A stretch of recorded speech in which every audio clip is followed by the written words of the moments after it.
வைங்க. ஓகே, இன்றைய பிரேக்ஃபாஸ்ட் வந்து பூரி உருளைக்கிழங்கு. டேபிளுக்கு நியூஸ் பேப்பர் போடுறாள் நீங்களாக தான் இருப்பீங்க. ஒரு நிமிஷம் இருங்க, இந்த பூரியை இன்னும் இறக்கிடலாம்.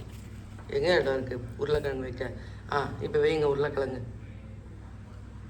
சஞ்சு வந்தால் மட்டும் பூரி உருளைக்கிழங்கு நம்ம வீட்டில். இல்லைன்னா டெய்லி இட்லி தோசை இட்லி தோசை இட்லி தோசை இட்லி தோசை. ஓகே. அம்மையாக இருக்குடி பார்க்குறதுக்கு உருளைக்கிழங்கு. சாப்பிட்றேன். பூரி உப்புலியா?